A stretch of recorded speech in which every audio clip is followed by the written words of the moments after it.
Да 80-годдзя вызвалення краіны ад нямецка-фашысцкіх захопнікаў выдавецтва «Мастацкая літаратура» сумесна з музеем гісторыі Вялікай Айчыннай вайны прэзентавалі кнігу «За цябе, Беларусь».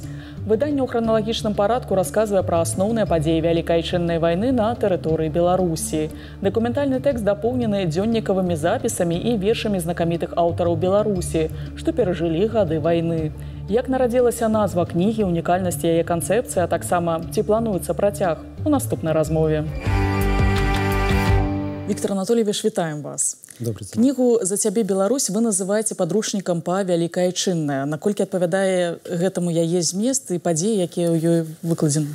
Дакладней, гэта не падручнік, это дапаможнік да падручнікаў па гісторыі Вялікай Айчыннай вайны, па гісторыі нашай краіны. Бо тут змешчаны ў храналагічным парадку ўсе падзеі Вялікай Айчыннай вайны, якія адбываліся на тэрыторыі нашай краіны.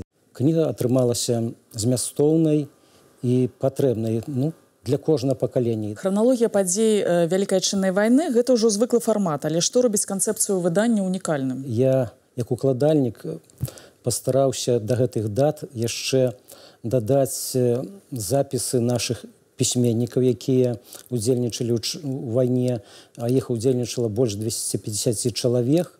Многія вялі дзённікі, вось дзякуючы тым дзённікам, якія захаваліся, я падбіраў да пэўных дат нейкія вытрымкі з гэтых дзённікаў. Да ўсяго пісьменнікі ў час вайны пісалі творы паэты, і вось я таксама, калі нейкая дата, ставіў той ці іншы верш, калі ён быў напісаны ў той самы дзень. Была праведзена вельмі вялікая праца. Хто дапамагаў вам? Гэта сумесны праект выдавецтва «Мастацкая літаратура» і Дзяржаўнага музея гісторыі Вялікай Айчыннай вайны.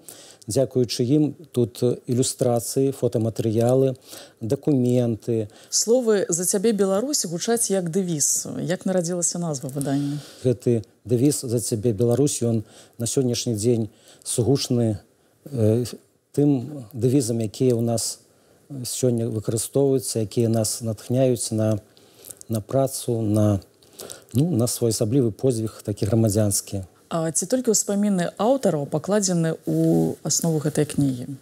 Тут і творы, вершы, як я казаў, і дзённікавыя запісы. Да прыкладу, калі Максім Танка нарадзіўся 17 верасня, і у яго дзённік я знайшоў, і там пра 17 верасня, яго дзень нараджэння, і так супала дзе-то свята, запіс, як ён верыць у тое, што будзе перамога.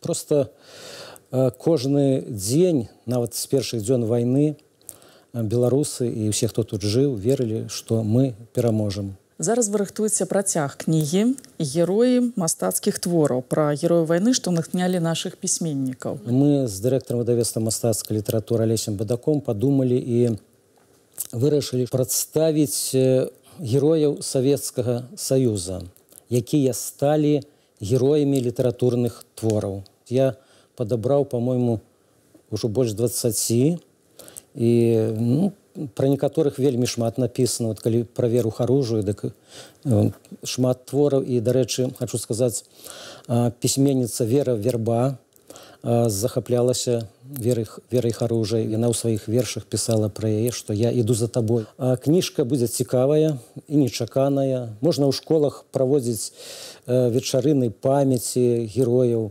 Вялікай Айчыннай вайны. Тут і вершы ёсць, тут і празаічны запіс, тут і храналогія, тут і дакумент. Самае галоўнае, што ёсць здымкі ўсіх герояў. Не ўсіх, бо немагчыма такой невялікай... Так, у такой невялікай кніжцы ўсё прадставіць. Віктор Анатольевич, дзякую вам за размову, дзякую за місію аб захаванні памяці пра герояў Вялікай Айчыннай вайны.